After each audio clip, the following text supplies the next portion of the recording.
ভাইরা কোরআনের দিকে, ইসলামের দিকে, শরিয়ার দিকে কোনো কাটছাট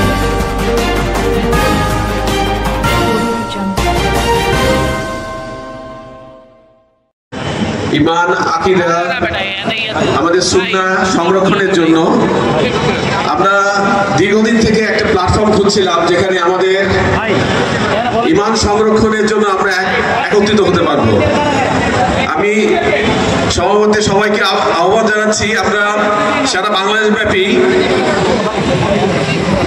এক হওয়ার যে প্ল্যাটফর্ম আজকে আনুষ্ঠানিকভাবে সূচনা হলো, আমরা যেন সবাইকে এই প্ল্যাটফর্মে দাওয়াত দিই যতক্ষণ পর্যন্ত ভাইরা কোরআনের দিকে, ইসলামের দিকে, শরিয়ার দিকে কোনো কাটছাট ছাড়াই দাওয়াত দেবেন ততদিন পর্যন্ত আমরা এই সংগঠনের সাথে আছি।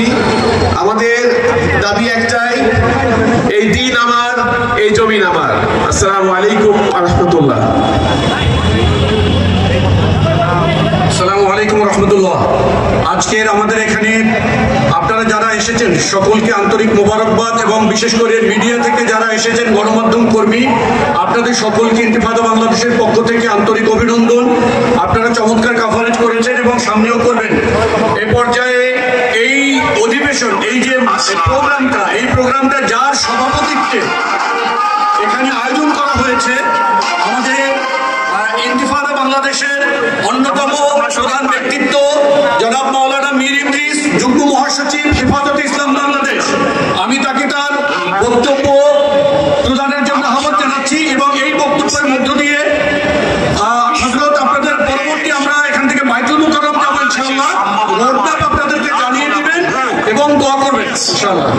তোমরাই আগামী দিনের বাংলাদেশ, ফ্যাসিবাদ মুক্ত বাংলাদেশে তোমরা। আসসালামু আলাইকুম ওয়া রাহমাতুল্লাহি ওয়া বারাকাতুহু। আজকে আলহামদুলিল্লাহি ওয়া সালাতু আলাইহি আম্মা বা'দ। আউযু বিল্লাহি মিনাশ শাইতানির রাজীম। বিসমিল্লাহির রহমানির রহিম। ইউরিদুনা আন ইউতফিউ নূরাল্লাহি বিআফওয়াহিহিম ওয়াল্লাহু মুতিম্মু নূরিহি ওয়ালাউ কারিহাল কাফিরুন। ওয়া